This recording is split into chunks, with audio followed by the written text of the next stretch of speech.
The story of Danny Greene is not merely a chronicle of crime. It is the saga of a man who transformed himself into a folk hero while simultaneously turning the city of Cleveland into a literal battlefield. Known as the Irishman, Greene was a complex figure, a bibliophile, a physical fitness fanatic, a fearless brawler, and a strategic genius who dared to challenge the established might of the Italian-American Mafia. His life and eventual death would fundamentally reshape the landscape of organized crime in the United States. Born in 1933 in Cleveland, Ohio, Daniel John Patrick Greene's early life was defined by abandonment and hardship. After his mother passed away shortly after his birth and his father proved unable to care for him, Greene spent much of his childhood in an orphanage.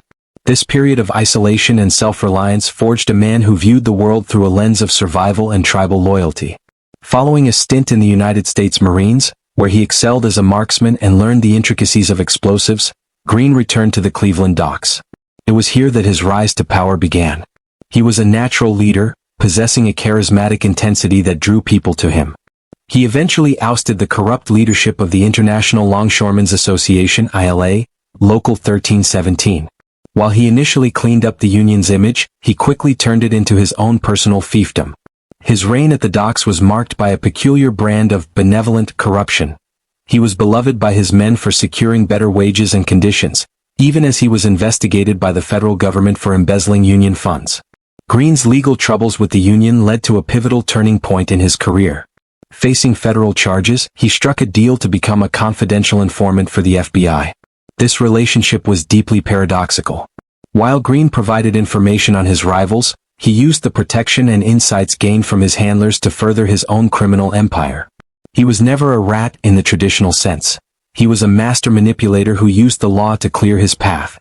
By the late 1960s and early 1970s, Greene had established the Celtic Club, a headquarters adorned with Irish flags and symbols. He began styling himself as a modern-day Celtic warrior, often wearing green clothing and driving a green car. His primary business was protection and racketeering, and he soon found himself in direct competition, and eventually in partnership, with the Cleveland Mafia headed by John Scalish. The uneasy peace between Greene and the Mafia began to crumble after the death of John Scalish in 1976. A power vacuum emerged and James "Jack White" Licavoli took the reins of the Cleveland crime family. Licavoli, a traditionalist, viewed Greene as an arrogant upstart who refused to pay tribute or acknowledge the Mafia's seniority. The tension reached a breaking point over a $75,000 loan.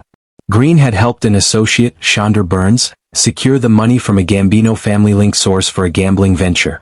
When the deal went south and the money disappeared, a lethal dispute erupted between Greene and Burns. In April 1975, Burns was blown to pieces by a remote-controlled bomb hidden in his car. This assassination was the opening salvo of a conflict that would earn Cleveland the title of the bombing capital of America. In 1976 alone, there were 36 bombings in the city, the majority of them linked to the war between Danny Greene's crew and the Licavoli faction. Greene's survival during this era became the stuff of underworld legend. He survived multiple assassination attempts that would have ended any other man. In one instance, a bomb destroyed his home while he and his girlfriend were inside. They crawled out of the rubble virtually unscathed.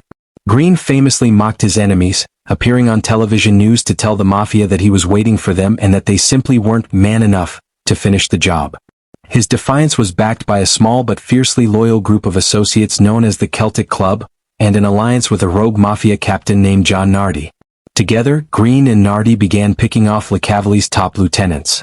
The Cleveland Mafia, once a disciplined organization, was being humiliated by a man who operated in broad daylight and treated their threats with total indifference. Realizing that their local soldiers were failing, the Cleveland Mafia reached out to the Commission in New York for help. They needed a professional.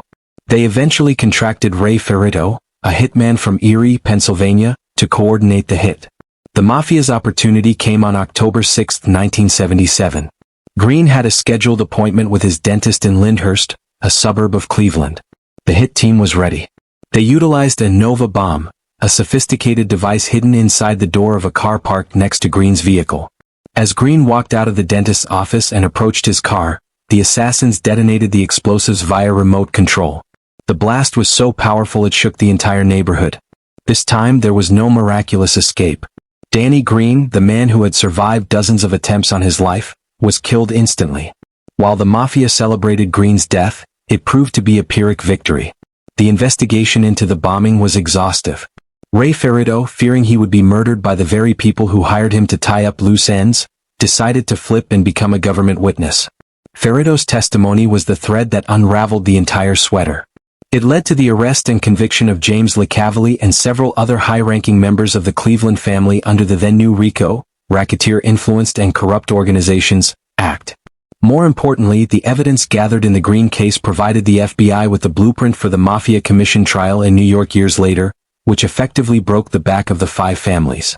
Danny Greene was a man of contradictions, a criminal who was a champion for the working man, an informant who was a warrior, and a man who sought peace through extreme violence. He died as he lived, in a hail of fire and steel, leaving behind a legacy that ensured the Cleveland Mafia would never truly recover.